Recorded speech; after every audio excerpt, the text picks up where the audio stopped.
Hello everyone, इस video में हम लोग क्लास 11 की एनसीईआरटी को कवर करने वाले हैं। क्लास 11 की पुरानी एनसीईआरटी कवर करनी है।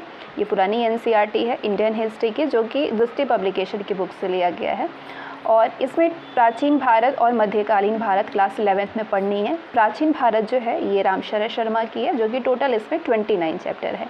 वहीं आपको मध्यकालीन भारत पढ़ना है, जो कि सतीश चंद्रा की है, जिसमें कि टोटल 20 चैप्टर है।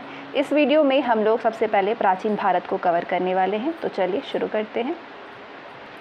पहला चैप्टर है प्राचीन भारतीय इतिहास का महत्व। क्वेश्चन है, प्रैक्टिस कर सकते हैं आप, तैयार कर सकते हैं आप, रिवीजन कर सकते हैं आप। पॉज करके खुद से पहले क्वेश्चन को ज़रूर से सॉल्व करिएगा, उसके बाद आंसर देखिएगा और एक्सप्लेनेशन समझिएगा।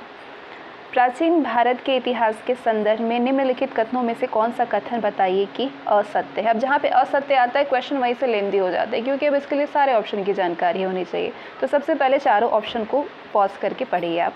प्राचीन काल में प्राकृत भाषा देश भर की संपर्क भाषा यानी कि लिंगुआ फ्रैंका का काम करती थी।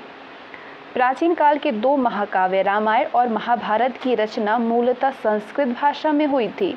सम्राट अशोक के शिलालेख केवल प्राकृत भाषा और ब्राह्मी लिपि में लिखे गए थे। और डी ऑप्शन है कि हमारे देश का नाम इंडिया, अरबी और फारसी भाषाओं में हिंद नाम से विदित हुआ है, इंडिया। बताइए इन चारों ऑप्शन में से कौन सा असत्य है। सही जवाब होगा ऑप्शन सी, सम्राट अशोक के शिलालेख केवल प्राकृत और ब्राह्मी लिपि में लिखे गए हैं, ये गलत है। बाकी सारे ही सही हैं। ये गलत इसलिए है क्योंकि सम्राट अशोक के शिलालेख जो है वो प्राकृत भाषा के अलावा खरोष्टी और अरामाइक लिपियों में है। ठीक है, पश्चिमोत्तर और अफगानिस्तान में इनकी भाषा और लिपि अरामाइक और यूनानी दोनों है।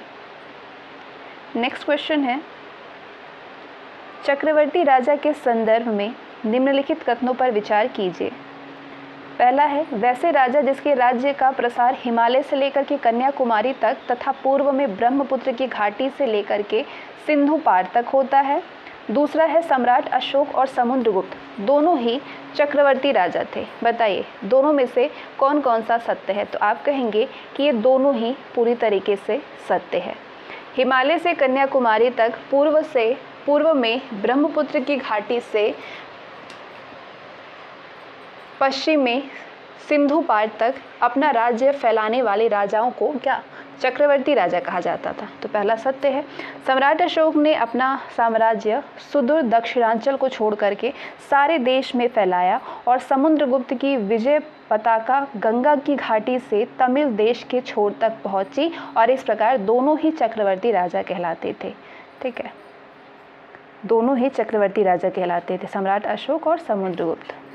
अगला प्रश्न है, आर्यों के सांस्कृतिक उत्पादन के संदर्भ में ये जो कथन है उस पर विचार करिए। कथन है पहला आपके पास कि आर्य सांस्कृतिक उपादान द्रविड़ और तमिल संस्कृति के से हुए आए थे। आर्य सांस्कृतिक उपादान द्रविड़ और तमिल संस्कृति से आए हैं। दूसरा है, प्राक आर्य जाति उपादान वैदिक और संस्कृत मूलक संस्कृति के अंग हैं। बताइए दोनों में से कौन कौन सा सत्य है। ये दोनों ही गलत है, ना पहला सही है ना दूसरा सही है। ठीक है, ना तो पहला ना ही दूसरा। आर्य सांस्कृतिक उपादान उत्तर के वैदिक, ठीक है, द्रविड़ और तमिल सांस्कृतिक भाषाएं से नहीं आए हुए, उत्तर के वैदिक और संस्कृत मूलक संस्कृति से आए हुए हैं। दूसरा ऑप्शन आपसे कह रहा था कि प्राक आर्य जाति उपादान वैदिक और संस्कृत मूलक संस्कृति के अंग है, तो नहीं, प्राग जो है वो आर्य जाति उपादान दक्षिण की द्रविड़ और तमिल जो थी वो संस्कृत के अंग है। ठीक है, भारत में बताइए कि विदेशियों के आगमन का सही कालानुक्रम क्या है। पॉज करिए और सारे ऑप्शन को देखिए और बताइए कि भारत में विदेशियों में से सबसे पहले कौन आया था। तो सबसे इजी क्वेश्चन आपको यही लग रहा होगा, सबसे पहले आर्य आए थे, फिर यूनानी आए थे, फिर शक आए थे, उसके बाद हूण आए थे, फिर कौन आया था, तुर्की आए थे। आर्य, यूनानी, शक, हूण, तुर्क। प्राचीन भारत में अनेकानेक मानव प्रजातियों का संगम रहा है। इनमें से आर्य, यूनानी, शक, उसके बाद हूण, फिर तुर्क आदि अनेक प्रजातियां शामिल थी। ये सभी समुदाय और इनके सारे सांस्कृतिक वैशिष्ट्य आपस में इस तरह से निरक्षितवर्त हो गए कि आज उनमें से किसी को भी उनके मूल रूप से साफ साफ पहचान नहीं सकते हैं। अब आते हैं नेक्स्ट चैप्टर पे। दूसरा चैप्टर है प्राचीन भारतीय इतिहास के आधुनिक लेख।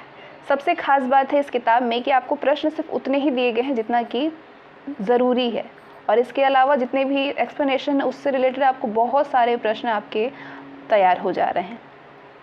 अंग्रेजों तथा क्रिश्चियन मिशनरियों के द्वारा भारतीय इतिहास तथा धर्म ग्रंथों के अध्ययन में रुचि लेने के कारणों के संदर्भ में ये जो दो कथन है इस पर विचार करिए और बताइए कि दोनों में से सत्य कौन है। पॉज करिए और हल करिए। भारतीय लोगों के रीति रिवाज और सामाजिक व्यवस्था का ज्ञान प्राप्त करने के लिए, भारतीय लोगों का धर्म परिवर्तन करवाने के लिए, बताइए कौन कौन सा सही है। दोनों ही सत्य है ना, दोनों ही सत्य। 1857 के विद्रोह के बाद अंग्रेजों ने ये महसूस कर लिया था कि उन्हें भारत पर अपना शासन मजबूत करने के लिए यहाँ के लोगों के रीति रिवाजों और सामाजिक व्यवस्थाओं का अध्ययन करना होगा।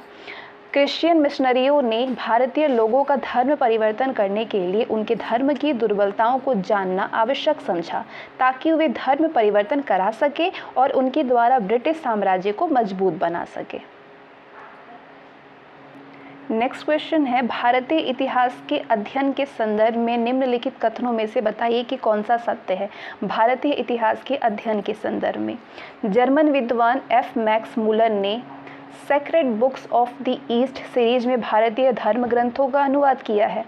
अंग्रेजों के द्वारा भारतीय इतिहास के अध्ययन के फलस्वरूप ये बताया गया कि भारतीय समाज अलौकिक और वैज्ञानिक मान्यताओं पर आधारित था। मनुस्मृति का अंग्रेजी अनुवाद अ कोड ऑफ जेंटुलॉज के नाम से हुआ है। बताइए तीनों में से भारतीय इतिहास के अध्ययन के संदर्भ में कौन कौन सा सही है। सही की बात की जाए तो इसमें से जर्मन विद्वान एफ मैक्स मुलर ने sacred books of the east series में भारतीय धर्म ग्रंथों का अनुवाद किया है। मनुस्मृति का अंग्रेजी में अनुवाद अ कोड ऑफ जेंटुलॉज के नाम से हुआ। ये दोनों सत्य है, दूसरा असत्य है। पहला और तीसरा सही है। भारतीय विद्या के अध्ययन को सबसे अधिक बढ़ावा जर्मनी के विद्वान मैक्स मुलर ने दिया था। उन्होंने sacred books of the east को कुल मिलाकर के 50 खंडों में प्रकाशित करवाया था। अंग्रेजों के द्वारा भारतीय इतिहास के अध्ययन के फलस्वरूप भारत के लोगों को स्वेच्छाचारी शासन का आदि और परलौकिक समस्याओं में डूबे रहने वाले और जाति प्रथा व वर्ण व्यवस्था के सामाजिक कुचक्र से में फंसा हुआ बताया गया है। ठीक है, और आपसे ऑप्शन में कह रहा था कि अंग्रेजों के द्वारा भारतीय इतिहास के अध्ययन के फलस्वरूप ये बताया गया है कि भारतीय समाज अलौकिक और वैज्ञानिक समस्याओं पर आधारित था, लेकिन अंग्रेजों के द्वारा भारतीय इतिहास के अध्ययन के फलस्वरूप भारत के लोगों को स्वेच्छाचारी शासन का आदि और परलौकिक ना कि अलौकिक समस्याओं में डूबे रहने वाले और जाति प्रथा व वर्ण व्यवस्था के सामाजिक कुचक्र में फंसा हुआ बताया गया है। तीसरा कथन सत्य था। मनुस्मृति को सबसे प्राचीन और प्रामाणिक माना जाता है। सबसे पहले 1776 में इसका अंग्रेजी में अनुवाद हुआ था। और बुक का नाम क्या है? मनुस्मृति का अंग्रेजी में जो ट्रांसलेट करके बुक बना है वो है अ कोड ऑफ जेंटुलॉज के नाम से। ठीक है, भारतीय इतिहास के अंग्रेजी लेखकों के संदर्भ में निम्नलिखित कथनों पर विचार करिए। अंग्रेजी लेखकों के संदर्भ में सर विलियम जोन्स ने धार्मिक ग्रंथ भगवद गीता का अंग्रेजी में अनुवाद किया था। विल्किंस ने कलकत्ता में एशियाटिक सोसाइटी ऑफ बंगाल की स्थापना की थी। बताइए कौन कौन सा सत्य है? दोनों ही असत्य है। क्या है? असत्य है। 1785 में प्रसिद्ध धार्मिक ग्रंथ भगवद गीता का अंग्रेजी में अनुवाद विल्किंस ने किया हुआ है। ठीक है, विलियम जोन्स ने नहीं किया है, विल्किंस ने, ध्यान रखिएगा। ईस्ट इंडिया कंपनी के सर विलियम जोन्स ने 1784 में कलकत्ता में एशियाटिक सोसाइटी ऑफ बंगाल नामक शोध संस्थान की स्थापना की थी, ना कि विल्किंस ने।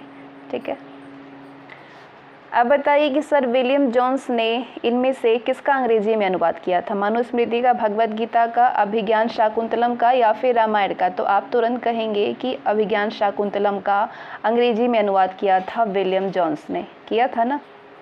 चलिए आगे बढ़ते हैं। विलियम जोन्स ने 1789 में अभिज्ञान शाकुंतलम नाम के एक नाटक का अंग्रेजी में अनुवाद किया था। अगला प्रश्न आपसे पूछ रहा है कि भारत के इतिहास का पहला सुव्यवस्थित इतिहास इनमें से किस विद्वान ने तैयार किया था? मैक्स मुलर ने, विंसेंट आर्थर स्मिथ ने, राजेंद्र लाल मित्र ने या फिर विल्किंस ने? तो आप तुरंत ही जवाब दे सकते हैं कि मैक्स मुलर ने। विंसेंट आर्थर स्मिथ की पुस्तक अर्ली हिस्ट्री ऑफ इंडिया में उन्होंने प्राचीन भारत का इतिहास 1904 में तैयार किया था। अगला प्रश्न आपसे पूछा जा रहा है कि भारतीय विद्वानों के द्वारा भारतीय इतिहास के अध्ययन के कारणों के संदर्भ में ये जो कथन दिए गए हैं उस पर विचार करिए। भारतीय विद्वानों के द्वारा भारतीय इतिहास के अध्ययन के संदर्भ में पहला कथन है, अंग्रेज इतिहासकारों के द्वारा भारतीय इतिहास की छवि धूमिल करने के विरोध में भारतीय इतिहास का पुनर्निर्माण करने और समाज को सुधारने के लिए, लोगों को स्वराज प्राप्ति के लिए प्रेरित करने के लिए, बताइए इनमें से कौन कौन सा सही है। तो आप कहेंगे कि ये तीनों ही पूर्णतः सत्य है। भारतीय विद्वानों ने विशेष करके जो कि पाश्चात्य शिक्षा में पाए हुए थे, वो अंग्रेजों के द्वारा भारतीय इतिहास को तोड़ मरोड़ कर भारत के अतीत की छवि धूमिल किए जाने से क्रोधित थे। उन्होंने इंग्लैंड के फलते फूलते औपनिवेशिक शासन के विरोध में भारतीय इतिहास का पुनर्निर्माण करने के लिए अध्ययन किया। भारतीय विद्वान समाज को केवल सुधारना ही नहीं चाहते थे, बल्कि भारत के प्राचीन इतिहास का पुनर्निर्माण इस प्रकार से करना चाहते थे कि उससे समाज को सुधारने में मदद मिले, और ये कार्य भारत के लोगों को भारत के इतिहास का ज्ञान करवा करके ही संभव था। भारतीय विद्वानों ने भारत के लोगों को भारत के स्वर्णिम इतिहास के बारे में अवगत करा करके स्वराज प्राप्त करने के लिए प्रेरित किया था। तीनों ही कथन सत्य है। चलिए आगे बढ़ते हैं, और आगे हैं ये लेखक और ये पुस्तक। किस पुस्तक के लेखक कौन है उससे आपको मैच करनी है।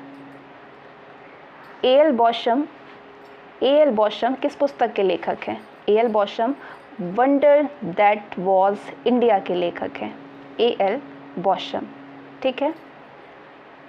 An introduction to the study of Indian history के लेखक हैं Kosambi an introduction to the study of Indian history के लेखक हैं।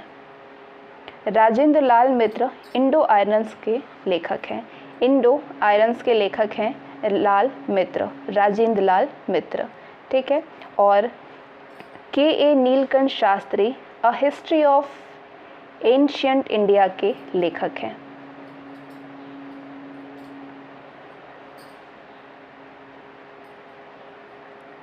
ठीक है, यहाँ पे मैच करके दिखाया ही गया है आपको। बॉशम जो है वो वंडर दैट वाज इंडिया के लेखक हैं। Kosambi and introduction to the study of Indian history के लेखक हैं। लाल मित्र इंडो आयरन्स के लेखक हैं। और K N Nilakanta Sastri a history of ancient India के लेखक हैं। आगे बढ़ते हैं। आगे जो प्रश्न आपसे पूछा जा रहा है वो ये कह रहा है कि भारतीय इतिहास लेखकों के संदर्भ में बताइए कि कौन कौन सा कथन सत्य है। लेखकों के संदर्भ में रामकृष्ण गोपाल भंडारकर ने सातवाहनों के दक्कन के इतिहास का पुनर्निर्माण किया था। दूसरा कथन है कि हेमचंद्र राय चौधरी ने महाभारत काल से लेकर के गुप्त साम्राज्य के अंत तक भारतीय इतिहास का पुनर्निर्माण किया था। तीसरा है कि V.A. स्मिथ ने प्राचीन भारत के गणराज्यों के अस्तित्व के बारे में बताया था। बताइए कौन कौन सा सही है। तो आप कहेंगे पहला और दूसरा सही है, ठीक है, तीसरा गलत है। महाराष्ट्र के रामकृष्ण गोपाल भंडारकर और विश्वनाथ काशीनाथ राजवाड़े समर्पित विद्वान थे। उन्होंने देश के सामाजिक और राजनीतिक इतिहास का पुनर्निर्माण किया था। R.G. भंडारकर ने सातवाहनों के दक्कन के इतिहास का और वैष्णव संप्रदायों के इतिहास का पुनर्निर्माण किया। उल्लेखनीय है कि दोनों ही महान समाज सुधारक थे और अपने शोधों से विधवा विवाह का समर्थन किया और जाति प्रथा और बाल विवाह जैसे कुप्रथा का खंडन किया था। हेमचंद्र राय चौधरी ने महाभारत काल से मतलब ईसा पूर्व 10वीं सदी से लेकर के गुप्त साम्राज्य के अंत तक प्राचीन भारत के इतिहास का पुनर्निर्माण किया था। ठीक है, ध्यान रखिएगा इस चीज़ को। और तीसरा कथन गलत था। कथन आपसे कहा था कि V.A. स्मिथ ने प्राचीन भारत के गणराज्यों के अस्तित्व के बारे में बताया था, तो ऐसा नहीं है। V.A. स्मिथ ने अपने इतिहास लेखन में सिकंदर के आक्रमण के बारे में वर्णन किया था और इतिहासकार K.P. जायसवाल ने सिद्ध किया कि प्राचीन काल में ये गणराज्यों का अस्तित्व था जो कि अपना शासन स्वयं चलाते थे। भारतीय इतिहास के लेखकों के संदर्भ में बताइए कौन सा कथन असत्य है। पूरे कथन पढ़िए और बताइए कि कौन सा असत्य है। पांडुरंग वामन काड़े के कीर्ति स्तंभ हिस्ट्री ऑफ धर्मशास्त्र सामाजिक नियमों और अत्याचारों का विश्वकोश है। देवदत्त रामकृष्ण भंडारकर ने सम्राट अशोक पर लेखन कार्य किया है। A.S. अल्तेकर ने अ हिस्ट्री ऑफ साउथ इंडिया का लेखन किया है। D.D. कोसंबी ने अपने लेखन में भारतीय समाज के आर्थिक और सांस्कृतिक इतिहास को प्रस्तुत किया है। बताइए कौन सा इनमें से असत्य है? ऑप्शन सी गलत है, बाकी सारे ही सही है। ऑप्शन सी गलत है। A.S. अल्तेकर और K.P. जायसवाल जैसे कुछ विद्वानों ने देश को शकों और कुषाणों के शासन से मुक्त कराने में भारतीय राजवंशों की भूमिका का वर्णन किया है। इतिहासकार K.A. नीलकंठ शास्त्री ने अ हिस्ट्री ऑफ साउथ इंडिया का लेखन किया है, इसलिए तीसरा वाला गलत है कथन। पांडुरंग वामन काड़े संस्कृत के प्राकंड्य पंडित और समाज सुधारक हुए। उनका विशाल कीर्ति स्तंभ हिस्ट्री ऑफ धर्मशास्त्र, जो कि 5 खंडों में प्रकाशित हुआ है, सामाजिक नियमों और अत्याचारों का विश्वकोश है। देवदत्त रामकृष्ण भंडारकर ने भारत के राजनीतिक इतिहास का गंभीर अध्ययन किया है। उन्होंने अशोक पर और प्राचीन भारत की राजनीतिक संस्थाओं पर कई पुस्तकों का लेखन किया है। D.D. कोसंबी ने भारतीय इतिहास को नया रास्ता दिखलाया है। वो अपना इतिहास विवेचन कार्ल मार्क्स के लेखों के अनुसार करते थे। उन्होंने प्राचीन भारतीय समाज के आर्थिक और सांस्कृतिक इतिहास को उत्पादन की शक्तियों और संबंधों के विकास में अभिन्न अंग के रूप में प्रस्तुत किया है। अब आइए थर्ड चैप्टर पे, और थर्ड चैप्टर है स्रोतों के प्रकार और इतिहास का निर्माण। स्रोतों के प्रकार और इतिहास का निर्माण। क्वेश्चन है, दक्षिण भारत और पूर्वीय भारत के भौतिक अवशेषों के संदर्भ में विचार करिए कौन सा सही है। दक्षिण भारत में ईंटों के विहार बड़ी संख्या में बनाए जाते थे। पूर्वीय भारत में पत्थरों के मंदिर विशेष आकर्षण के केंद्र थे। बताइए। ना ही पहला सही है और ना ही दूसरा सही है। दक्षिण भारत में पत्थरों से मंदिर बनाए जाते थे। इनके बचे हुए अवशेष उस युग का स्मरण कराते थे जब देश के दक्षिणी भाग में भारी संख्या में इनका निर्माण हुआ था। पूर्वी भारत में ईंटों के विहारों का निर्माण होता था। उल्लेखनीय है कि अधिकांश भौतिक अवशेषों जो कि टीलों के नीचे दबे हुए मिले थे, इन टीलों में एकल संस्कृति, मुख्य संस्कृति और बहुसंस्कृति मिलती है।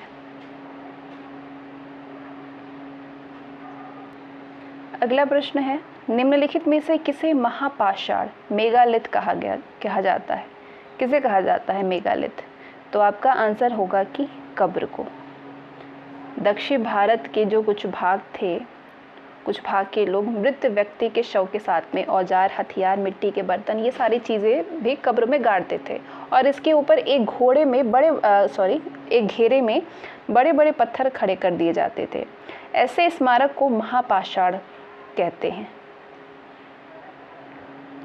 अगला प्रश्न है कि पुरातात्विक अवशेषों के अध्ययन के बारे में बताइए कि कौन सा कथन असत्य है। पहला है ऑप्शन ए, आर्कियोलॉजी प्राचीन काल के लोगों के भौतिक जीवन के बारे में जानकारी देती है। ऑप्शन बी, सिक्कों का अध्ययन मुद्रा शास्त्र कहलाता है। ऑप्शन सी, प्राचीन भारत में कागज की मुद्रा का चलन था। And option D, radio carbon जैविक पदार्थों के काल का निर्धारण विधि है।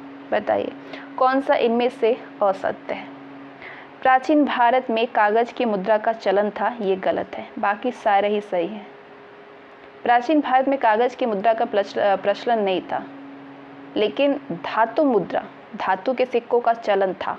पुराने सिक्के तांबे, चांदी, सोने और शीशे के बनते थे, जबकि बाकी सारे ही सही हैं कथन। प्राचीन काल के लोगों के भौतिक जीवन के बारे में जानकारी जिस स्रोतों में मिलती है उसे पुरातात्विक या आर्कियोलॉजी कहते हैं। रेडियो कार्बन काल निर्धारण विधि में जब तक कोई वस्तु जीवित रहता है तो C14 के क्षय की प्रक्रिया के साथ हवा और भोजन की खुराक से उस वस्तु में C14 कार्बन 14 का समन्वय भी होता रहता है। लेकिन जब वस्तु निष्प्राण हो जाती है तब उसमें विद्यमान कार्बन 14 के क्षय की प्रक्रिया समान गति से जारी रहती है, लेकिन हवा और भोजन से कार्बन 14 लेना बंद कर देती है। तो किसी भी प्राचीन वस्तु में विद्यमान C14 में आई कमी को माप कर उसके समय का निर्धारण किया जाता है, कार्बन 14 का। अब बताइए कि इनमें से कौन सी लिपियां अशोक के अभिलेखों में प्रयुक्त हुई हैं। कौन सी लिपियां प्रयुक्त हुई हैं अशोक के लेखों में? ब्राह्मी, खरोष्टी और अरामाइक। अभिलेख के संदर्भ में ये जो कथन दिए हुए हैं उस पर विचार करिए। इनका अध्ययन पुरालिपिक शास्त्र यानी पेलियोग्राफी कहलाता है। अभिलेख और प्राचीन दस्तावेजों की तिथि का अध्ययन पुरालेख शास्त्र यानी पुरालेख विद्या एपिग्राफी कहलाता है। बताइए कौन सा सत्य है? दोनों ही गलत है, ना ही पहला सही है ना दूसरा सही है। अभिलेख के अध्ययन को एपिग्राफी कहते हैं, जबकि यहाँ पे उल्टा दिया था, पेलियोग्राफी दिया हुआ था, एपिग्राफी कहते हैं। अभिलेख और पुराने दस्तावेजों को प्राचीन तिथि के अध्ययन को पुरालिपि कहते हैं, पेलियोग्राफ कहते हैं। ठीक है, पुरालेख शास्त्र अभिलेख के अध्ययन को पुरालेख शास्त्र कहते हैं और अभिलेख और पुराने दस्तावेजों की प्राचीन तिथि के अध्ययन को पुरालिपि शास्त्र कहते हैं, पेलियोग्राफी। अभिलेख के प्रकार के संदर्भ में बताइए कि कौन सा कथन सही है। अभिलेखों के प्रकार के संदर्भ में पहला है, सम्राट अशोक के अभिलेखों में जनता और अधिकारियों के लिए राज्यादेश जारी किए जाते थे। दूसरा है, बौद्ध, जैन और वैष्णव संप्रदायों के आनुष्ठानिक अभिलेख बनवाए थे। प्रयाग प्रशस्ति राजाओं के गुण और कीर्तियों की प्रशंसा के अभिलेख का उदाहरण है। बताइए कौन कौन सा सही है? दूसरा वाला गलत है, बाकी पहला और तीसरा दोनों ही सही है। दूसरा गलत है। अभिलेखों को अनेक कोटियों में बांटा गया है। सम्राट अशोक के अभिलेख राज्यादेशों की कोटि में आते हैं। उनके अभिलेखों में अधिकारियों और जनता के लिए सामाजिक, धार्मिक और प्रशासनिक राज्यादेशों और निर्णयों की सूचनाएं रहती हैं। अभिलेखों की दूसरी कोटि में अनुष्ठानिक अभिलेख हैं, जिन्हें कि बौद्ध, जैन, वैष्णव और शैव आदि संप्रदायों के अनुयायियों ने भक्ति भाव से स्थापित स्तंभों, प्रस्तर फलकों, मंदिरों और प्रतिमाओं पर उत्कीर्ण करवाया है। अभिलेखों की तीसरी कोटि में वे प्रशस्तियां हैं जिनमें कि राजाओं और विजेताओं के गुणों और कीर्तियों का वर्णन है, लेकिन उनकी पराजयों और कमजोरियों का वर्णन नहीं मिलता है उसमें। समुद्रगुप्त का प्रयाग प्रशस्ति अभिलेख इसी कोटि में आता है। ठीक है, तीसरी कोटि में, ध्यान रखिएगा। अब बताइए कि इनमें से किसने सर्वप्रथम अशोक के अभिलेख को पढ़ा था? अशोक के अभिलेख को सबसे पहले किसने पढ़ा था? स्मिथ ने पढ़ा था, हसनदानी ने पढ़ा था, प्रिंसेप ने पढ़ा था, या फिर जोन्स ने पढ़ा था, विलियम जोन्स ने? तो आप कहेंगे कि जेम्स प्रिंसेप ने पढ़ा था सबसे पहले। भारतीय इतिहास के साहित्यिक स्रोतों के संदर्भ में बताइए कि कौन सा सही है। पहला वाला देख लीजिए, क्या दिया हुआ है कि प्राचीन भारत में पांडुलिपियां प्राकृत भाषा में मेष, चर्म तथा काष्ठ फलकों पर लिखी जाती थी। मेष और काष्ठ फलकों पर लिखी जाती थी, तो आप कहेंगे कि गलत है। दूसरा कथन है, वेदांगों की रचना वैदिक मूल ग्रंथ का अर्थ समझने के लिए की गई थी। वेदांगों की रचना बिल्कुल सही है। व्याकरण की रचना पाणिनि के द्वारा की गई थी। हाँ, ये भी सही है। दूसरा और तीसरा सही है, लेकिन पहला वाला गलत है। पहला वाला गलत है क्योंकि प्राचीन भारत में पांडुलिपियां भोजपत्रों और ताड़पत्रों पर लिखी मिलती थी, लेकिन मध्य एशिया में जहां भारत में प्राकृत भाषा फैल गई थी, ये पांडुलिपियां मेष, चर्म और काष्ठ फलकों पर लिखी गई, इसलिए पहला वाला गलत है, बाकी दोनों ही सही है। वैदिक मूल ग्रंथों का अर्थ समझ में आए, इसके लिए वेदांगों यानी कि वेद के अंगभूत शास्त्रों का अध्ययन करना आवश्यक था, इसीलिए इनकी रचना हुई थी। ये वेदांग है शिक्षा, उच्चारण विधि होता था, मतलब इसका उच्चारण करते थे। कल्प यानी कर्मकांड, व्याकरण, निरुक्त, भाषा विज्ञान, छंद और ज्योतिष। व्याकरण की रचना पाणिनि ने किया हुआ था 400 ईसा पूर्व के आसपास। व्याकरण के नियमों का उदाहरण देने के क्रम में पाणिनि ने अपने समय के समाज, अर्थव्यवस्था और संस्कृति पर अमूल्य प्रकाश डाला हुआ है। अब इसमें से बताइए कि वैदिक साहित्य का सही क्रम कौन सा है। सबसे पहले कौन सा वैदिक साहित्य था, उसके बाद कौन सा था?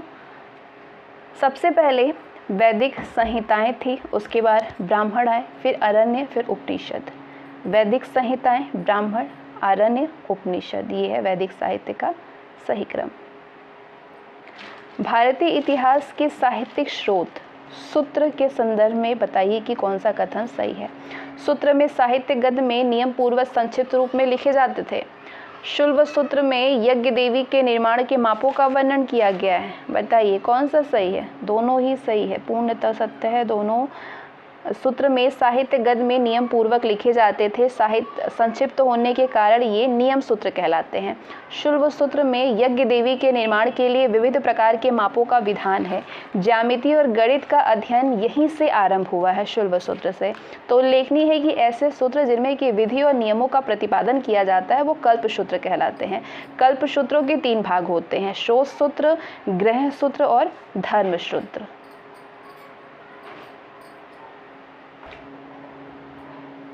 भारतीय इतिहास के साहित्यिक स्रोतों के संदर्भ में बताइए कि कौन सा कथन सत्य है। जातक कथाएं बुद्धकालीन राजनीतिक घटनाओं की जानकारी देती है। कौटिल्य के द्वारा रचित अर्थशास्त्र मुख्यतः एक आर्थिक ग्रंथ है। कालिदास की रचनाओं में गुप्तकालीन उत्तरी और मध्य भारत के सामाजिक जीवन की जानकारी मिलती है। बताइए कौन कौन सा इनमें से सही है। दूसरा वाला गलत है, कौटिल्य द्वारा रचित अर्थशास्त्र एक आर्थिक ग्रंथ है। बाकी दोनों ही सही है, बाकी दूसरा गलत है। जातक कथा एक प्रकार की लोक कथा है। बुद्ध के पूर्व जन्मों की कथाओं को जातक कहा जाता है। ये जातक कथा ईसा पूर्व 5वीं सदी से 2री सदी ईस्वी सन तक की सामाजिक और आर्थिक स्थिति पर प्रकाश डालती है। ये जातक कथा प्रसंगवश ये कथाएं बुद्धकालीन राजनीतिक घटनाओं की जानकारी देती है। कौटिल्य का अर्थशास्त्र एक राजनीतिक ग्रंथ है। ये 15 अधिकरणों में विभक्त है, जिसमें कि दूसरा और तीसरा अधिक पुराने हैं। इसमें मौर्यकालीन समाज और अर्थतंत्र की भी महत्वपूर्ण सामग्री मिलती है। कालिदास ने अनेक काव्य और नाटक लिखे हैं, जिनमें कि सबसे प्रसिद्ध है अभिज्ञान शाकुंतलम। इस महान सृजनात्मक कृतियों में गुप्तकालीन उत्तरी और मध्य भारत के सामाजिक एवं सांस्कृतिक जीवन की झलक मिलती है। आगे बढ़ते हैं। नेक्स्ट क्वेश्चन है, संगम साहित्य के संदर्भ में बताइए कि कौन सा कथन सत्य है। ये प्राचीनतम तमिल ग्रंथ है। इस साहित्य में मुक्तकों और प्रबंध काव्यों की रचना मिलती है। दोनों ही सत्य है। संगम साहित्य प्राचीनतम तमिल ग्रंथ है। राजाओं के द्वारा संरक्षित विद्या केंद्रों में एकत्र होकर के कवियों और भाटों ने 3-4 सदियों में इस साहित्य का सृजन किया था। ऐसा साहित्यिक सभा को संगम कहते हैं। ये आरंभिक सदियों में प्रायद्वीपीय तमिलनाडु के लोगों के सामाजिक, आर्थिक और राजनीतिक जीवन के अध्ययन के लिए संगम साहित्य एकमात्र स्रोत है। संगम साहित्य मुक्तकों और प्रबंध काव्यों की रचना बहुत सारे कवियों ने किया हुआ है। ठीक है, चलिए आगे बढ़ते हैं। नेक्स्ट क्वेश्चन है आपके पास कि भारतीय इतिहास के विदेशी विवरणों के संदर्भ में बताइए कि कौन सा कथन असत्य है। भारतीय इतिहास के विदेशी विवरण के संदर्भ में आपको असत्य बतानी है, कौन सा असत्य है। पहला वाला है कि सांद्रोकोत्तस नाम चंद्रगुप्त मौर्य के लिए प्रयुक्त किया जाता था। ये सही है। ठीक है, चंद्रगुप्त मौर्य के लिए सांद्रोकोत्तस नाम था। दूसरा है कि मेगस्थनीज अशोक के दरबार में दूत बन करके आया था। ये गलत है। वेनसोंग हर्ष के शासनकाल में भारत आया था। फाहियान और हेनसोंग बौद्ध धर्म का अध्ययन करने भारत आए हुए थे। तो आपसे असत्य पूछा जा रहा है, असत्य केवल बी है, बाकी सारे ही सत्य हैं। मेगस्थनीज सेल्यूकस निकेटर के राजदूत था, अशोक का नहीं। वो चंद्रगुप्त मौर्य के दरबार में 14 वर्षों तक रहा था। उसके द्वारा रचित इंडिका में मौर्य युगीन समाज एवं संस्कृति का विवरण मिलता है। बाकी सारे असत्य हैं, सत्य हैं। यूनानी विवरणों में चंद्रगुप्त मौर्य और सांद्रोकोत्तस, जिनके राज्यारोहण की तिथि 322 ईसा पूर्व निर्धारित की गई है, एक ही व्यक्ति था। हेनसोंग 7वीं सदी में हर्ष के शासनकाल में भारत आया था। तो उल्लेखनीय है कि वो भारत में 16 वर्षों तक रहा था। 6 वर्ष तक उसने नालंदा विश्वविद्यालय में अध्ययन किया था। फाहियान और हेनसोंग दोनों ही बौद्ध थे। बौद्ध तीर्थों का दर्शन करने और बौद्ध धर्म का अध्ययन करने भारत आए हुए थे, फाहियान और हेनसोंग। चलिए आगे बढ़ते हैं। आगे लेखक हैं और उनकी रचनाएं हैं। मेगस्थनीज की रचना है इंडिका, मौर्य युगीन सारी चीज़ें हैं इस पर। टॉलमी की रचना है जियोग्राफी। प्लिनी की रचना है नेचुरल हिस्टोरिका और हेनसोंग की सीयू की। ये अक्सर पूछे जाने वाले प्रश्न हैं। ये पहले बहुत पूछा जाता था, अब तो सभी को याद होगा। मेगस्थनीज की इंडिका है, टॉलमी जियोग्राफी के, प्लिनी का है नेचुरल हिस्टोरी का। ध्यान रखिएगा, उससे पूछा जा सकता है। आगे बढ़ते हैं। बताइए कि इनमें से किस लेखक ने रासतरंगिणी की रचना की है। आप सभी को एकदम रट लिया होगा, इतना ये क्वेश्चन देखा जा चुका है। कल्हड़ ने रासतरंगिणी की रचना की है। आगे बढ़ते हैं। ये लेखक हैं, उनकी रचनाएं हैं। बाणभट्ट की रचना है हर्षचरित्र। हर्षचरित्र किसकी रचना है? हर्षचरित्र के लेखक हैं बाणभट्ट। विल्हड़ जो है ये विक्रमांक देव चरित्र के लेखक हैं। विक्रमांक देव चरित्र के लेखक विल्हड़ हैं। अतुल मूषिक वंश के लेखक हैं। संध्या नदी रामचरित्र के लेखक हैं। इनकी रचनाएं हैं संध्या का नंदी का रामचरित्र। संध्या का नंदी का रामचरित्र, ध्यान रखिएगा ये चारों। अगला प्रश्न है, संगम साहित्य के संदर्भ में ये जो कथन है उस पर विचार करिए और बताइए कि कौन सा सत्य है। संगम साहित्य के पद्य एटतौके यानी 8 संकलनों में विभक्त है। एटतौके 8 संकलनों में विभक्त है। दूसरा है कि संगम साहित्य के 2 मुख्य समूहों में से एक पेटिनेडिकल पट्टिनेनकिल कणकु है। पेटिनेडिकल पट्टिनेनकिल कणकु है। बताइए दोनों में से सत्य कौन सा है? दोनों ही सत्य हैं, दोनों ही पूर्णतः सत्य है। नाम ऐसे हैं कि याद भी पता नहीं रहती है।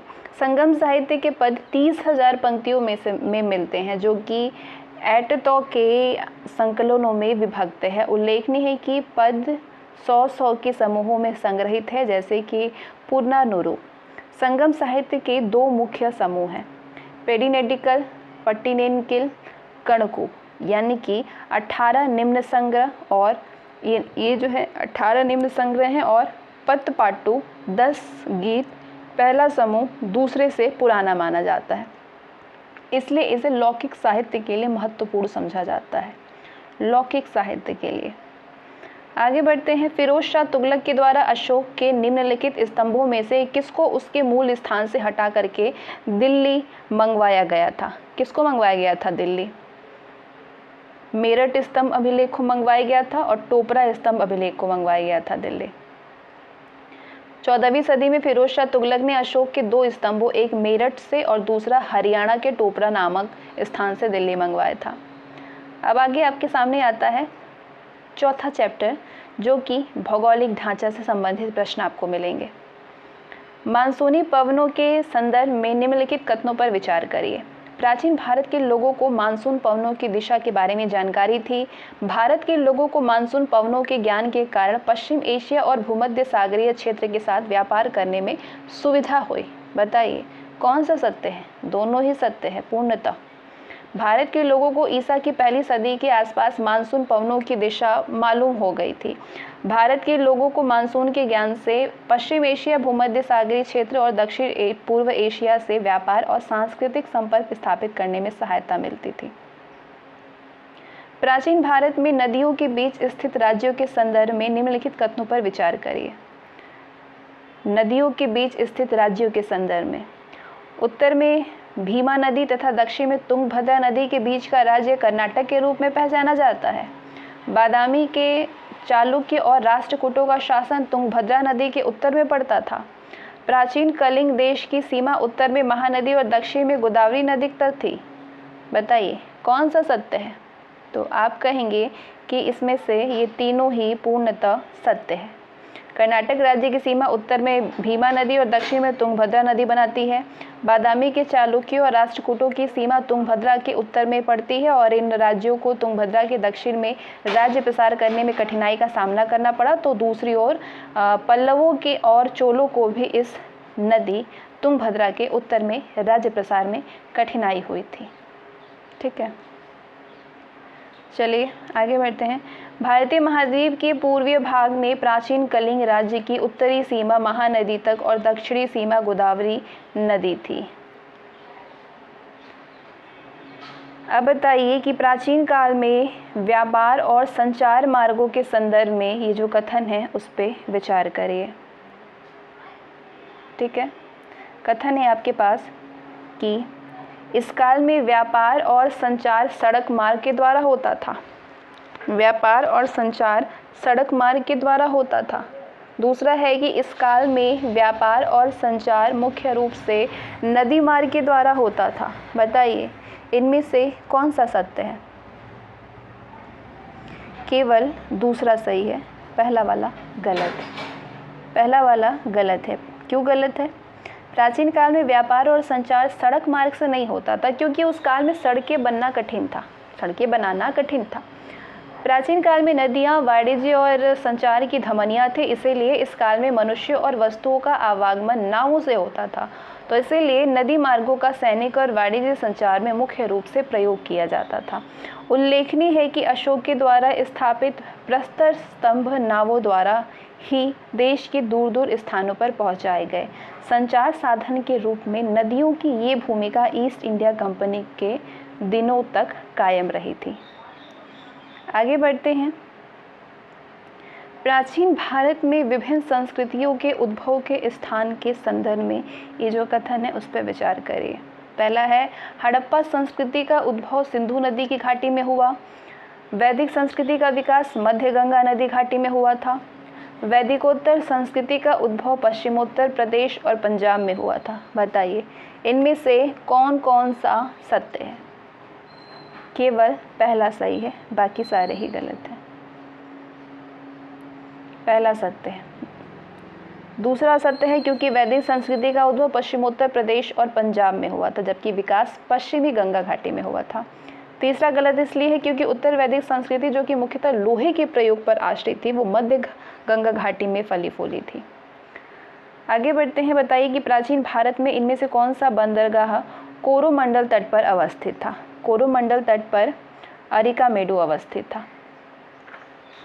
प्राचीन काल में अरिकामेडु, महाबलीपुरम और कावेरीपट्टनम के बंदरगाह जो थे वो कोरोमंडल तट पर अवस्थित थे।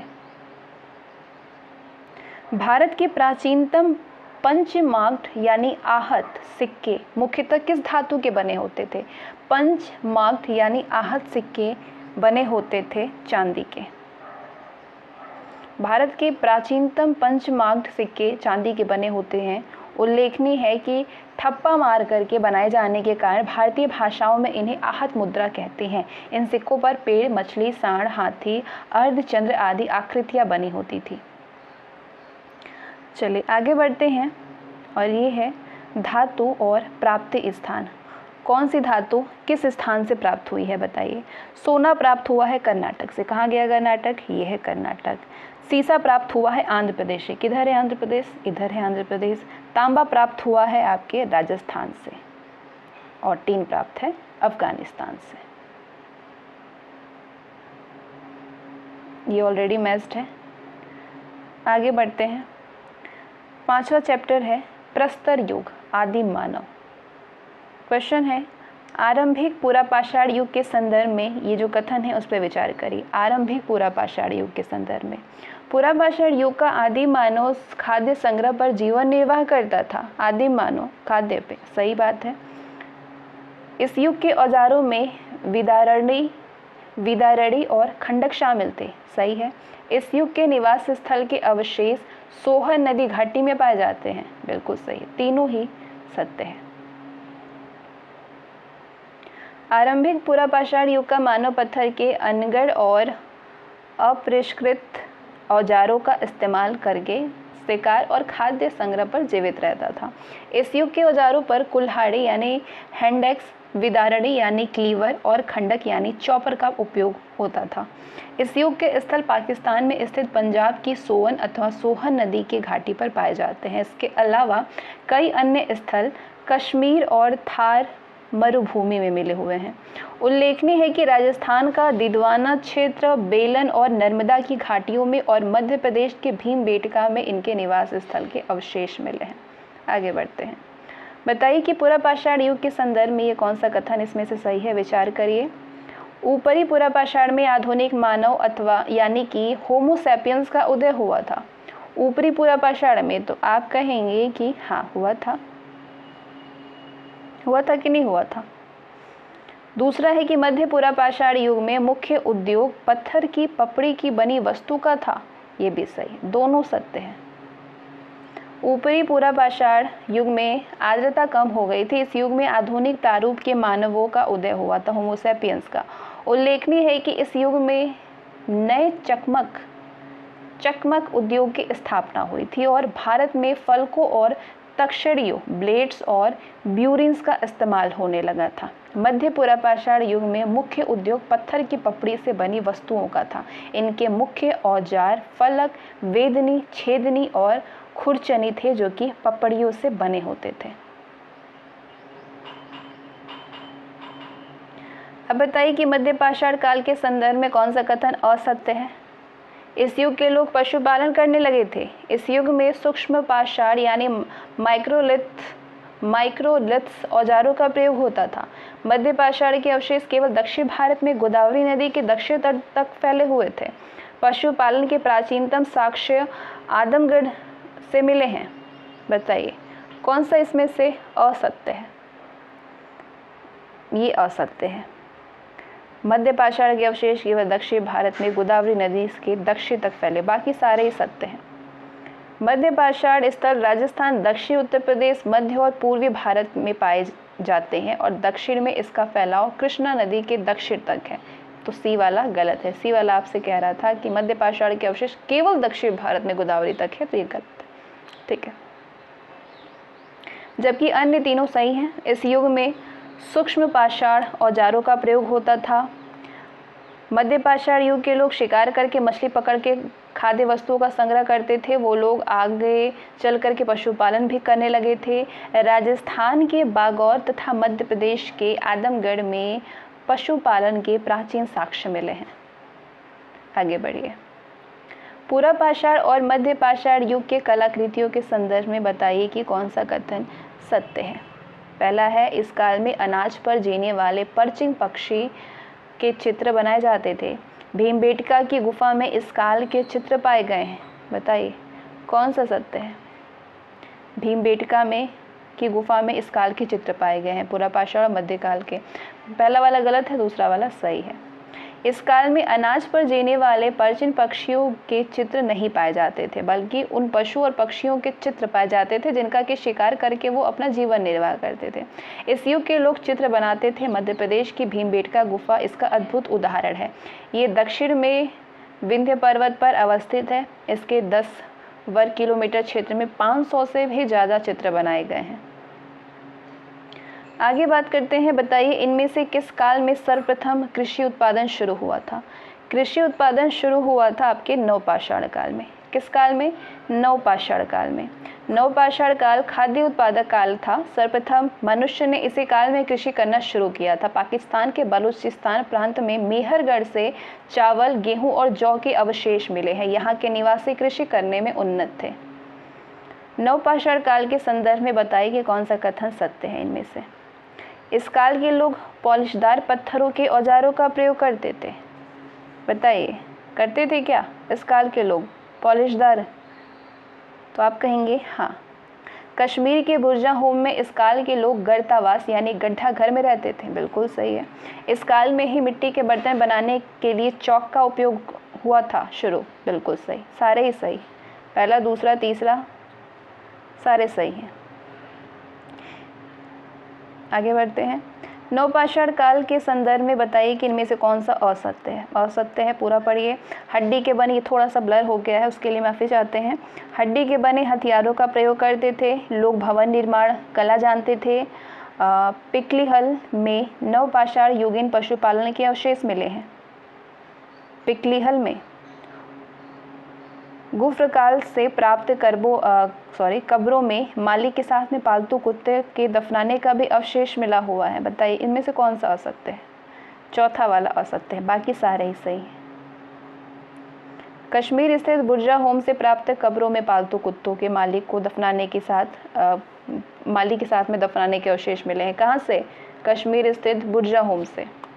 उल्लेखनीय है कि गुफ्र काल, जिसका अर्थ होता है कुलाल यानी कि कुम्हार की गुहा, यहाँ के लोग कृषि और पशुपालन दोनों ही कार्य करते थे। तो इसीलिए डी वाला गलत है, बाकी सारे सही हैं। उल्लेखनीय है कि नवपाषाण काल में भारी तकनीकी प्रगति हुई क्योंकि इसी अवधि में लोगों ने खेती, बुनाई, कुंभकारी, भवन निर्माण, पशुपालन, लेखन आदि कौशल विकसित किया था। चलिए आगे बढ़ते हैं। अब ये स्थल है और अवशेष है। किस स्थल से किस चीज़ के अवशेष मिले हैं बताइए। बहुत इजी है। मेहरगढ़ जहाँ ही नाम आता है तो पता चल जाता है यहाँ से कृषि के अवशेष मिले हैं। पिकलीहल बताइए, पिकलीहल से राख की ढेर मिली हुई है। चिरांद में कौन से इसका अवशेष मिला हुआ है? हड्डी के हथियार कहाँ से मिले, बरामद हुए? चिरांद से, बुर्जहोम से, गर्तावास के। ठीक है, आगे बढ़िए। नवपाषाण काल के संदर्भ में बताइए कि कौन सा इसमें से सत्य है। इस काल में मेहरगढ़ में बसने वाले लोग कच्ची ईंटों के बने घर में रहते थे। इस काल के निवासी पालतू जानवरों की फिंगरिंग्स यानी आग में पकी मिट्टी की मूर्तिकाएं बनाने लगे थे। कौन सा सत्य है? दोनों ही सत्य है पूर्णतः। मेहरगढ़ में बसने वाले नवपाषाण युग के लोग अधिक उन्नत थे। वे गेहूं, जौ और रुई उपजाते थे और कच्ची ईंटों के घरों में रहते थे। उल्लेखनीय है कि इस काल में लोग मिट्टी और सरकंडों के बने गोलाकार या आयताकार घरों में भी रहते थे। नवपाषाण युग के लोग जो दक्षिण भारत में गोदावरी नदी के दक्षिण में ग्रेनाइट की पहाड़ियों के ऊपर बसे हुए थे, वो फिंगरिंग्स यानी आग में पकी मिट्टी की मूर्तिकाओं में गाय, बैल, भेड़ और बकरी की मूर्तिकाएं बनाते थे। अगला प्रश्न आपसे पूछ रहा है कि इनमें से बताइए कि किस स्थल से प्रागैतिहासिक गुफा शैल चित्र मिले हैं। कहाँ से मिले हुए हैं? भीमबेटका से मिले हैं। अब अगला चैप्टर है आपके सामने ताम्रपाषाण कृषक संस्कृतियाँ। ताम्रपाषाण कृषक संस्कृतियाँ। क्वेश्चन है, ताम्रपाषाण काल के संदर्भ में इनमें से कथन जो दिया है तीनों, उस पर विचार करिए। इस काल के लोग ग्रामीण समुदाय बना करके रहते थे। मालवा का मृदभांड ताम्रपाषाण मृदभांड में सबसे उत्कृष्ट माना गया है। आहार मध्य प्रदेश में स्थित ताम्रपाषाण काल का महत्वपूर्ण स्थल है। आहार, तो बताइए कौन सा सत्य है? दोनों ही सत्य हैं। ताम्रपाषाण काल के लोग मुख्यतः ग्रामीण समुदाय बना करके रहते थे और देश के ऐसे विशाल भागों में फैले थे जहाँ पर कि पहाड़ी जमीन और नदियाँ थीं। मध्य और पश्चिमी भारत की मालवा ताम्रपाषाण संस्कृति की एक विलक्षणता है। मालवा मृदभांड जो कि ताम्रपाषाण मृदभांड में उत्कृष्टतम माना गया है। आहार और गिलुंद दक्षिण पूर्व राजस्थान में स्थित ताम्रपाषाण काल के महत्वपूर्ण स्थल हैं। ठीक है, तीसरा वाला इसीलिए गलत है। आहार मध्य प्रदेश में स्थित ताम्रपाषाण काल का महत्वपूर्ण स्थल है, ये गलत है। पहला और दूसरा सही है। आगे बढ़ते हैं। ताम्रपाषाण के संदर्भ में बताइए कि कौन सा कथन सही है। इस काल में सर्वप्रथम तांबे के औजार बनाने की शुरुआत हुई। इस काल के लोग बाजरे की फसल का उत्पादन करते थे। थोड़ा सा ब्लर हो गया है बट मैं पढ़ देती हूँ, आप समझ लीजिए। पहला दिया है कि इस काल में सर्वप्रथम तांबे के औजार बनाने की शुरुआत हुई। इस काल में लोग बाजरे की फसलों का उत्पादन करते थे। बताइए कौन सा सत्य है इसमें से? दोनों ही सत्य हैं। ताम्रपाषाण काल में सर्वप्रथम तांबे के औजार बनाने की शुरुआत हुई थी। इसी काल में पत्थर और औजारों का साथ में प्रयोग किया गया था, पत्थर और औजारों का। इस काल के लोग गेहूं, चावल के अलावा बाजरे की खेती भी करते थे। उल्लेखनीय है कि वे लोग मसूर, उड़द और मूंग आदि सहित कई प्रकार के दलहन और मटर पैदा करते थे। अगला प्रश्न आपसे पूछ रहा है कि बताइए कि किस स्थल को ताम्बवती यानी तांबा वाली कहा जाता है। तांबा वाली कहा जाता है आहार को। ठीक है, आहार का प्राचीनतम नाम ताम्बवती यानी कि तांबा वाली है। आहार के लोगों को तांबा पास में मिलने के कारण धातु क्रम की जानकारी थी। अगला प्रश्न है कि जोरवे संस्कृति के संदर्भ में बताइए कि कौन सा कथन सही है। जोरवे संस्कृति के संदर्भ में पहला है कि जोरवे संस्कृति नगरीय संस्कृति थी। ये संस्कृति पश्चिमी महाराष्ट्र में पाई जाती थी। इनाम गांव में नगरीकरण पाया जाता था। बताइए जोरवे संस्कृति के बारे में इनमें से कौन सा सही है? ये संस्कृति पश्चिमी महाराष्ट्र में पाई जाती थी। इनाम गांव में नगरीकरण पाया जाता। दोनों सही है। पहला गलत है कि जोरवे संस्कृति नगरीय संस्कृति थी, ये असत्य है। जोरवे संस्कृति ग्रामीण संस्कृति थी। जोरवे संस्कृति मुख्य रूप से पश्चिमी महाराष्ट्र में पाई जाती थी। इस संस्कृति के कुछ पुरा स्थल हैं, कौन कौन से? अहमदनगर जिले में जोरवे, नेवासा और दैमादा, पुणे जिले में चंदौली, सोनगांव और इनाम गांव, प्रकाश और नासिक। जोरवे संस्कृति दैमाबाद और इनाम गांव में नगरीकरण के स्तर तक पहुंच गई थी। अगला प्रश्न आपसे पूछ रहा है कि ताम्रपाषाण संस्कृति के संदर्भ में कौन सा कथन असत्य है, गलत है। सारे पढ़िए। इस काल में कपास की कृषि की जाती थी। इस काल के लोग केवल काले व लाल मृदभांड का प्रयोग करते थे। आहार के लोग पत्थर के बने घरों में रहते थे। इस काल के लोग वस्त्र निर्माण विधि जानते थे। बताइए कौन सा इसमें से असत्य है? दूसरा असत्य है, बाकी सारे ही सत्य हैं। दूसरा असत्य है। क्यों? क्योंकि ताम्रपाषाण काल के लोग चौक पर बने काले व लाल मृदभांड का प्रयोग और चित्रित मृदभांडों का भी प्रयोग करते थे, जबकि बाकी सारे सही हैं। दक्कन की काली मिट्टी में कपास की पैदावार की जाती थी। ताम्रपाषाण युग के लोग प्रायः पक्की ईंटों से परिचित नहीं थे। ये अपना घर कच्ची ईंटों से बनाते थे, लेकिन अधिकतर मकान गीली मिट्टी थोप करके बनाते थे। लेकिन आहार के लोग पत्थर के बने घरों में रहते थे। महाराष्ट्र में कपास, सन और सेमल की रुई से बने धागे भी मिलते हैं। इससे सिद्ध होता है कि वो लोग वस्त्र निर्माण से सुपरिचित थे। आप बताइए कि कौन सा स्थल किलाबंद और खाई से घिरा हुआ था? इनमें से कौन सा स्थल? इनाम गांव। इनाम गांव ताम्रपाषाण युग की एक बड़ी बस्ती थी। इसमें 100 से भी अधिक घर और कई कब्रें पाई गई हैं इनाम गांव में। ये बस्ती किलाबंद और खाई से घिरी हुई थी। ताम्रपाषाण युग की कब्रों के संबंध में बताइए कि कौन सा कथन सही है। पहला है कि महाराष्ट्र के लोग मृतक को उत्तर दक्षिण दिशा में दफनाते थे। कब्र में मृतक के साथ मिट्टी एवं तांबे की वस्तुएं रखी जाती थी। दोनों सत्य हैं। ताम्रपाषाण काल में महाराष्ट्र के लोग मृतक को कलश में रख करके अपने घर में फर्श के अंदर उत्तर दक्षिण स्थिति में दफनाते थे। इस काल में कब्र में मृतक के साथ में मिट्टी की हड्डियां और तांबे की मिट्टी की हड्डियां और तांबे की कुछ वस्तुएं भी रखी जाती थी। उन लोगों का मानना था कि ये वस्तुएं परलोक में मृतक को इस्तेमाल के लिए सही रहेगा, मतलब इस्तेमाल के लिए होती थी। चलिए आगे बढ़ते हैं। ताम्रपाषाण कालीन धार्मिक विश्वासों के संदर्भ में कौन सा सही है? इस काल के लोग मातृ देवी की पूजा करते थे। इस काल में वृषभ यानी सांड को धार्मिक पशु माना जाता था। इनाम गांव में मातृ देवी की प्रतिमा मिली है। बताइए कौन सा सत्य है इनमें से? तीनों ही सही है। ताम्रपाषाण काल में मातृ देवी की पूजा की जाती थी। इस काल की मिट्टी की स्त्री मूर्तियां बड़ी संख्या में पाई गई हैं। इस काल में सांड को धार्मिक माना जाता था, धार्मिक पशु। मालवा और राजस्थान में मिली रूढ़ शैली में बनी मिट्टी की वृषभ मूर्तिकाओं में ये साबित होता है कि वृषभ यानी सांड धार्मिक पंथ का प्रतीक था। इनाम गांव में मातृ देवी की प्रतिमा मिली है, जो कि पश्चिमी एशिया में पाई जाने वाली ऐसी प्रतिमाओं से मिलती है।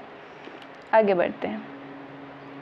आगे ये स्थल है और वहाँ के शवाधान विधियाँ, मतलब किस स्थान पे किस तरीके से शवाधान किया जाता था, कौन सी विधि अपनाई जाती थी, इसके लिए वो आपको बतानी है।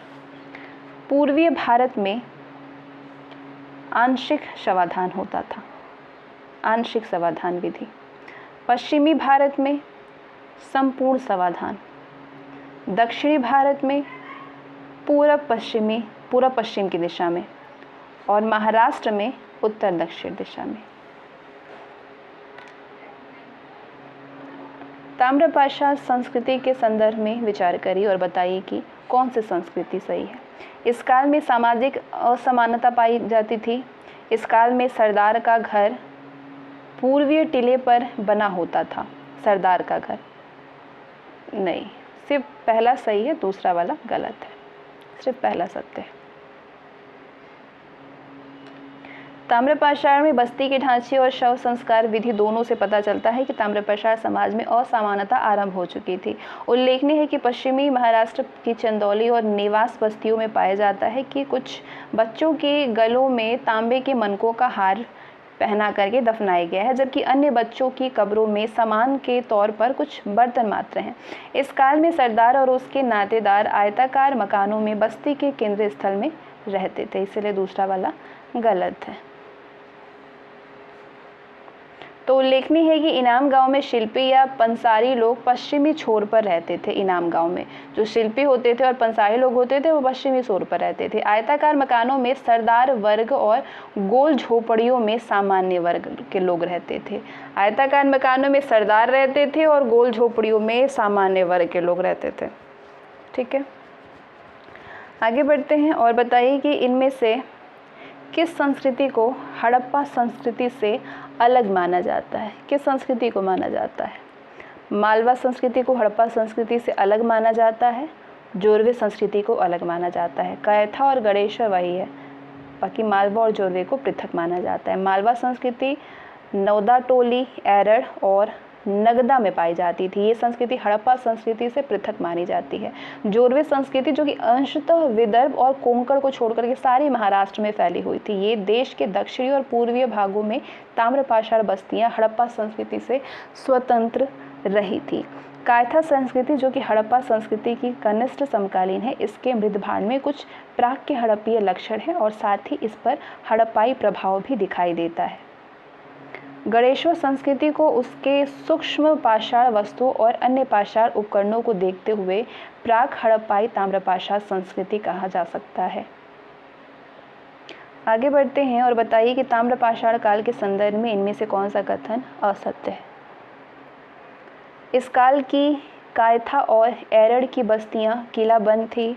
इस काल में अनाज उत्पादन में क्षेत्रीय समानता थी। नौदा टोली नर्मदा नदी के तट पर स्थित था। इस काल के लोग लेखन कला नहीं जानते थे। बताइए कौन सा सत्य है इनमें से? सॉरी, असत्य पूछ रहा है। असत्य कौन सा है इसमें से? इस काल में अनाज उत्पादन में क्षेत्रीय समानता थी, ये गलत है, बाकी सारे ही सही हैं। ताम्रपाषाण अवस्था में अनाज, भवन, मृदभांड इस सारे में क्षेत्र में भी अंतर दिखाई देता था। ताम्रपाषाण अवस्था में अनाज, भवन, मृदभांड आदि में क्षेत्रीय अंतर भी दिखाई देते हैं। पूर्वी भारत चावल उपजाता था तो पश्चिमी भारत जौ और गेहूं उपजाता था, जबकि अन्य बाकी सही है। पहला वाला गलत था, बी वाला सॉरी। मध्य प्रदेश में कैथा और एरड़ की और पश्चिमी महाराष्ट्र में इनाम गांव की बस्तियां किलाबंद थी। नौदा टोली मध्य प्रदेश का एक महत्वपूर्ण ताम्रपाषाणिक पुरा स्थल है जो कि नर्मदा नदी के तट पर बसा हुआ है। इस स्थान पर अब तक सबसे अधिक अनाज के भंडार पाए गए हैं। ताम्रपाषाण काल के लोग लिखने की कला नहीं जानते थे। उल्लेखनीय है कि वे नगरों में न रह करके ग्रामीण समुदाय में रहते थे, जबकि कांस्य युग के लोग नगरवासी हुआ करते होते थे। ये स्थान है, ये संस्कृति है, मैच करिए। ये कौन से स्थान किस संस्कृति से संबंधित है? स्थान में कौन सी संस्कृति संबंधित है? दैमाबाद में जोरवे संस्कृति है। एरड़ संबंधित है किस संस्कृति से? मालवा संस्कृति से। ठीक है। कालीबंगा संबंधित है हड़प्पा संस्कृति से। गिलुंद संबंधित है ताम्रपाषाणिक संस्कृति से। अगला चैप्टर आपके पास आता है चैप्टर नंबर 7। ठीक है, और आगे के जितने अब 6 चैप्टर हो गए हैं, बचे हुए जितने भी चैप्टर हैं उनको हम लोग अगले वीडियो में कवर किया जाएगा। इसमें सिर्फ इतना ही, इस क्वेश्चन को अच्छे से समझिए, पढ़िए, और एक बार में किसी को कुछ भी तैयार नहीं होता है तो इसको 2 बार देखिएगा। उसके बाद अगले वीडियो का वेट करिए, अगले वीडियो आएगा तो उसमें बाकी बचे हुए क्वेश्चन आपके कवर हो जाएंगे।